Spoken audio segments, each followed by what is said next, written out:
All right, so today we are going to be focusing on enclosures. So talking about different things that you can use or build to enclose all of your wiring and all of the stuff that you don't want to be visible to the user. And then also how to include or kind of design a user interface for how the buttons are going to be displayed and knobs and toggle switches or whatever interactive components that you want to use for your project. How are they going to be visible to the user, but also hiding all the wires and breadboard and Arduino, so it's not so cluttered and all the guts are kind of hidden behind the scenes. So there's a lot of different ways to do this. Some are easier than others. A lot of this that we're going to talk about today is kind of repurposing things that are found at like the Container Store or like cardboard boxes and stuff like that, and like recycling some of these materials to hide the guts of your project, but still able to display the interface and how people are going to interact with it. Ultimately, a lot of your projects are probably going to look like this on the inside. So there's going to be a lot of wires, a lot of different components, a lot of different aspects to the circuit and project that you're building. So this is obviously something that we want to hide from the user. We don't want them to see this for multiple reasons. One, it's just cluttered and distracting from the interface that you want them to interact with. Two, it's very possible that someone might come along and accidentally like knock out a wire if it's not secure and if it's like visible. So we don't want them to mess up the circuit. So there's a lot of different factors and reasons behind using enclosures to hide the kind of innards, the guts, the parts that we don't want to be visible for our projects. So when it comes to the enclosures, we also have to think about how we are designing the interface that is going to be visible to the user.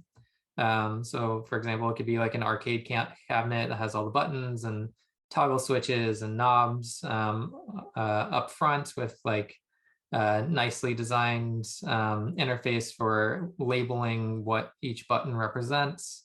So it's really easy for someone to walk up, understand how to use it, and start playing around with the arcade cabinet. But all the hard work and like circuitry going on behind the scenes is just kind of hidden underneath all of that. So this is a really good enclosure example. And then obviously there's more like products on the market related things that have the same circuit boards inside, but the exterior has like a button pad and screens, touch screens, and a very clean interface design. So it's really easy to interact with and use. But again, all the circuitry is just kind of hidden behind the scenes. And the same thing with like a touch screen. The interface is the touch screen itself, but all the circuitry is hidden behind the screen. So when it comes to trying to figure out the best enclosure for the prototypes that you're building, these are the 4 kind of check marks that you want to check as you're considering what to use or what to build. So one, it should be fairly easy to open because usually there's going to be some sort of modification or issue with your circuit and you have to open it and get in there and kind of fix it. Sometimes like a wire might have popped out or something like that. So you want it to be easily accessible to making updates or modifications. You want the enclosure to also be easy to modify. So if you need to add a circuit or add a sensor or a component to it, you want to make it easy on yourself to be able to modify that enclosure to accommodate anything new that you want to add to it or take away. It's probably a good idea to also figure out a way to easily make multiple versions of the enclosure that you're using. Mainly because it might, if you make one, it might break. Some user might walk up to it and like use it a little bit too aggressively and something can like fall off or shatter. So it's probably a good idea to have or easy, make it easy to make multiple versions or recreate the enclosure that you are using for your project. And the last one, and maybe the most important, is it has to be affordable. You don't want to buy an enclosure that's like super expensive, because it's just at this point, since we're just prototyping, it's just going to be a temporary solution ultimately for the final enclosure and final interface that you want to design and build. So these are good points to kind of focus on for the enclosures and the interfaces that you're going to design for your projects. So just keep these in mind. So I'm just going to run through a number of different options for enclosures. So there are like these store-bought enclosures that are designed to like hold electronics. And you can like modify them by like drilling into them and adding components to these. So the one on the left is just like these plastic enclosures that you could buy on like SparkFun and Adafruit. The one on the right is like an anodized aluminum enclosure. I think they use these a lot for like hard drives to hold hard drives, but you can modify them to use electronics and kind of drill into that as well too, to hold your components. This is just another example of a like aluminum enclosure that you can use and modify. So anything like this, it's just kind of like a blank canvas for you to figure out where you want to place all your components, if it's buttons or switches or knobs or whatever. And then based off of that, you can drill holes into these enclosures to screw in those buttons and knobs and other components. Then you could also use like store-bought stuff that is meant for one thing, but you can use it for your own purposes, for your own enclosures. So I've seen a lot of people use things like electrical boxes that you can get at the hardware store, and then add their knobs or buttons to this, and then you can also drill through this to add more components. Yeah, you have a question? It probably sounds bad, but what if we try to use cardboard?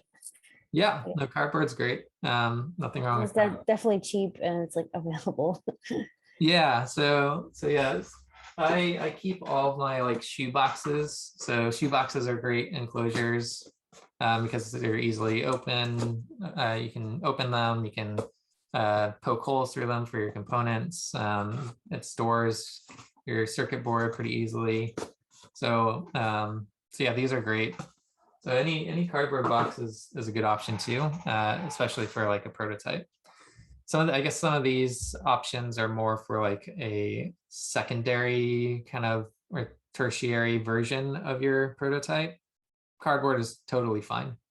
I'll show you some more examples of like more refined versions using cardboard too. So I'm just here. I'm just showing options for how you can use found objects for enclosures. So this could be used in your midterm, or it could be a more polished version for your final. So I'm just kind of going through all the different options that I've seen. So yeah, that it's up to you if you want to use any of these methods or enclosures that I'm talking about today for like your midterm. Ultimately, I mean, cardboard is totally fine. Found objects around the house are totally fine for your midterm. I would give it a little bit more thought when it comes to the final project though. So here's another example of a found object. So this was a student project a couple semesters ago, and she used a hamster ball to enclose all of her Arduino and breadboard and circuitry. So this is a really great example of using a found object as an enclosure and modifying it to your needs. I've seen people use these are guitar pedal enclosures. So you can find like if someone's throwing out like guitar pedals, you can use those as enclosures too and modify them as well. It's basically just an aluminum box for the most part. Some really great enclosures for like smaller circuits. are the Altoid tins. So they have Altoid tins that are in this like rectangular format, and you can use those for small circuits. It obviously won't fit like an Arduino and a breadboard in here, but for smaller things, you can use the Altoid tins. They also have Altoid tins that come in a circular format. So these are two really great options if you're dealing with something on a smaller scale. A friend of mine does this project. It's called Robot Recipes, where he goes to the grocery store and gets like a bunch of random aluminum cans with food in it, and then uses the food to make a recipe to eat, and then also uses the cans to make these little robot interactive like sculptural pieces. So these are all made out of like this is a tuna can on top. This is I think a soup or a coffee can. Then he's drilling holes in here to add like different buttons and LEDs for the lights or for the eyes. And then these are like drawer pulls that he found at the hardware store for arms. So you can get really creative with it when it comes to the enclosure and what it looks like, as well as thinking about how it's enclosing the circuitry inside. Yep, for the projects in the class, in this class for the final and midterm, you can create anything you want. So yeah, all of these are just examples of what has been created in the past when it comes to how the circuitry is enclosed and how they've designed like an interface for someone to use it. So yeah, the topic, whatever you want to do, is totally fine. I'm just trying to give you examples and show you something that might be inspirational for your own projects. These are PVC pipes. You can use those as well. Again, a lot of the stuff you can just find at like Home Depot or Lowe's. So like the big PVC pipes that are meant for like plumbing, you can repurpose those to act as enclosures. This is, I think someone made a speaker using PVC pipes. And then old like plastic toys are really great enclosures too. So you can just like pop them open, take out the insides, and then replace the insides with your own. So someone completely like took apart this Pikachu and added some like studs and knobs and switches for the eyes and all sorts of different components. And then all the insides, like if there are electronics inside, they would be hidden inside the Pikachu. This is just a old children's remote that someone took apart and added switches to. So you could do some really interesting stuff with found like plastic toys or anything like that. So like going to like a dollar store or like like Goodwill or something and kind of walking around and seeing what like cheap plastic toys they're trying to sell for like a couple bucks is also good inspiration. So going to some of those places and just seeing what types of objects you could use as enclosures and repurpose for different things is helpful to come up with ideas of what you want to build too. And then I've seen a lot of people use Lego blocks to actually build up an enclosure as well. So that's another good option to think about. And then we've kind of already talked about it, but cardboard is a great way to make prototypes for your enclosures. This was actually a student project a couple semesters ago. And he made this controller that controls Lightroom out of cardboard. So all these sliders and buttons and knobs are connected to the Arduino, which is then connected to the computer. But the design is all made out of cardboard. The enclosure is all made out of cardboard. And then he designed like a interface out of like paper that he printed out and then put that on top of the cardboard. So this is a very clean prototype. Great example of what you can do with just paper and cardboard for your enclosures. So yeah, cardboard is great. You can cut it with an X-Acto blade and just like tape it together. Yeah, it's a great resource for you. So when it comes to making things a little bit more customized, whether it's out of cardboard or wood or plexiglass. The laser cutter is a really great tool that you guys have access to at the makerspace, as well as in Clapper. We have 2 laser cutters that we have access to.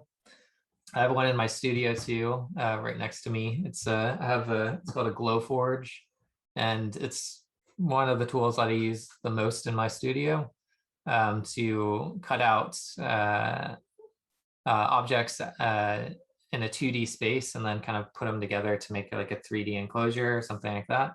So I'm obsessed with the laser cutter, and the designs that you can make can be created in Illustrator. So it's a tool that and a bit of software that we're all pretty accustomed to.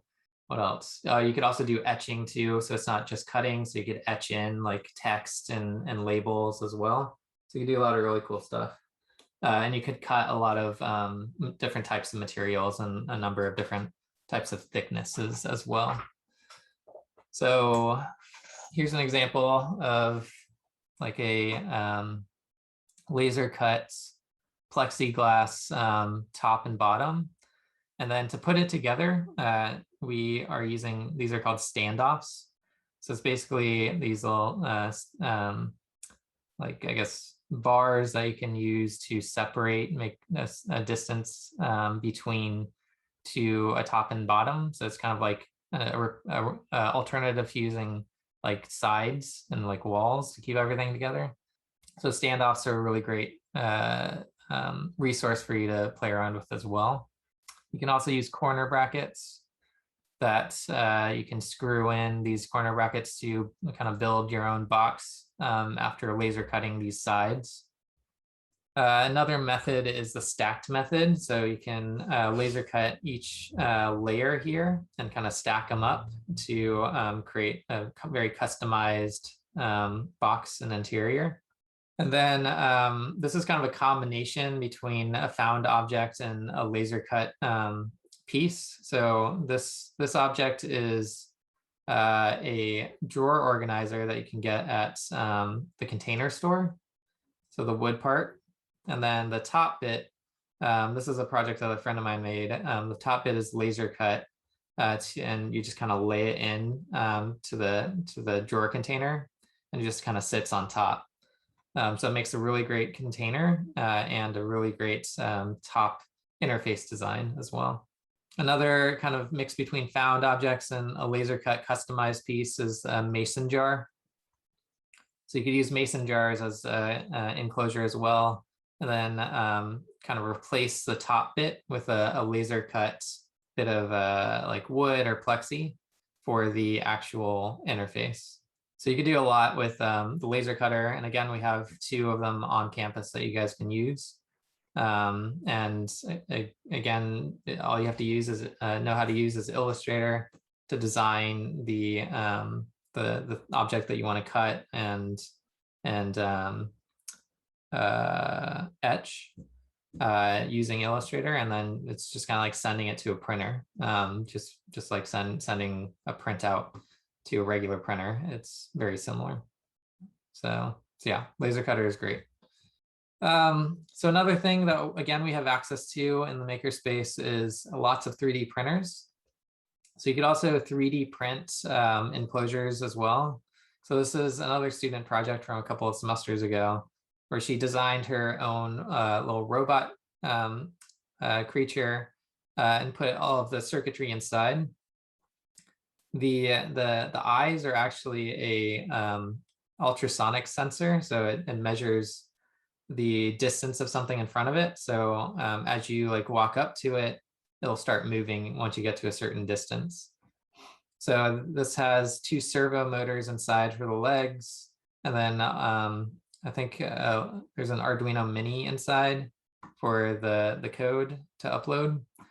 And this project was really adorable because this little robot, and the point of it was, as you get closer to it, it would trigger it to dance the Single Ladies dance from Beyonce.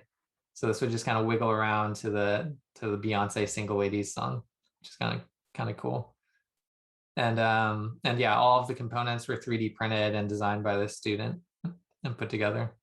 Yeah, there is a video. I can add it to the Slack channel. I just got to go searching for it. So this is another way of creating an enclosure using just a 2x4 that you can just buy at the hardware store. It does require a little bit more experience with power tools. So basically what you would have to do is cut the 2x4 to the length that you want, and then you can slice it in half and then kind of bore out the center for the circuitry, and then kind of just screw it all back together. So this requires a little bit more effort and experience in the wood shop, but this is a really great option for enclosures as well. So you can use all sorts of other materials. I've seen enclosures and interfaces made out of, this is all concrete, and all the circuitry is on the inside. This one is using resin, which is kind of cool because you could just cast the whole thing in resin, and all the electronics will still work because it's basically like a plasticky material, and so it's just kind of like everything was covered in like the plastic that comes in the that covers the wire that we buy. And it's kind of cool to look at, but the only issue is that you can't really open either of these up to make any sort of modifications. So once you put this in resin or put this in concrete, then it's kind of one and done, and you can't go in there and make any repairs or fixes. So this is more for like the final piece that after you did all of the prototyping. So another great little thing to play around with your enclosures, especially if you're doing something big or heavy, and you don't want it to like move around when someone uses it, or you can get these little rubber feet stickers that you just kind of peel off and then stick to the bottom of your enclosure, and then it won't move on any of the surfaces that you put it on. So rubber feet are great if you want to like stay there, stay stationary, and not kind of wiggle around a lot. So yeah, so we've been talking all about enclosures and like what we use them for, but we haven't really talked about surface mount components. So all of the components, unfortunately, like, or I think most of them, maybe all of them, all the components that came in your kit aren't considered surface mount components, meaning it's really hard to kind of attach it to the top of a box or the top of an enclosure. All of these are surface mount components because you have a nut and bolt that you can take off and then pop the switch or the knobs through a hole in the enclosure and then kind of screw it down. So that makes it really secure on top of the enclosure, so it doesn't move around, or when someone like pushes the button, it doesn't like push through, because you can kind of bolt it together with these screws and washers. I'm not requiring you to buy anything that's not in your kit, but I would suggest looking at getting some surface mount components, ideally for all your projects, but at least for the final project that should be a little bit more polished, you probably want to consider looking at doing surface mount components instead of the ones that are just meant for like the breadboard. So yeah, basically it just makes it so these components are fixed in the interface in the enclosure that you're building, so it's not like kind of wiggling around or fragile. So this is what connects to the breadboard? So all of these will, yes, connect to the breadboard, but you would have to solder wires to these little spokes and then put those wires into the breadboard and the Arduino. This one is a surface mount enclosure for LEDs. So you could pop in an LED in there, but you probably still need to solder or wire wrap wires to the leads at the bottom, and then put those wires into the breadboard. So these all do unfortunately require either soldering wires to them or wire wrapping. So again, something I want you to consider for your final. I'm not requiring any of this, but if you want it to be like more permanent and less fragile, then I would consider doing this. Because of all these components being like different sizes, and for the enclosures, you're probably gonna have to drill holes or laser cut holes to put the components into the lids or the tops of the enclosures. To do that, the best tool to measure like the diameter of the component is using this tool. It's called a caliper. And it basically is just a way for you to precisely measure anything, mainly used for like smaller objects. So this is a really great tool. I have a couple of them. We have them at the makerspace too. So you have access to that there too. So yeah. So for measuring anything that you're going to cut out of your enclosure, then I would suggest using a caliper. And then, yeah, so when you're working with surface mount components, you're going to have wires connected to your components so they can reach the breadboard from where they're living on the top of your enclosure or whatever side of the enclosure that's connected to. So wire wrapping is one option when it comes to like more fragile objects like the LEDs or light sensors. You can wrap wires around it using this wire wrapping tool, which again, I believe we have at the makerspace. But the majority of the components, the surface mount components that you would be using would probably require you to solder wires to them so they can extend to the breadboard. So soldering is a helpful tool to learn and process to learn in this class for that purpose. And again, the Makespace has a ton of soldering irons and solder that you could use. So I would suggest doing that there once you're ready to do it. So this is what I want you to continue working on, basically. So just continue working on your midterm project idea and sketch out ideas for the enclosure and the interface. And you might have already done that. So that if you have, that's great. But also start to consider the types of materials you want to be using to house all your circuitry. So if you want to do something out of cardboard, if you want to use a shoebox, if you want to, find something at Goodwill to contain all of your circuitry and house all of your components for interaction, and start thinking about how you want to keep all of this enclosed and what the interface is going to look like for the user to play around with it, if there is a physical interface, or if it's just like a distance sensor and you walk up to it, then maybe it's not as important. Yeah, so you can either do another blog post. Let's just say it's like a progress report blog post on where you are with the midterm when it comes to how you want to put it together, what materials you want to use, what type of enclosure you want to make. So let's just do like a simple progress blog post for this week.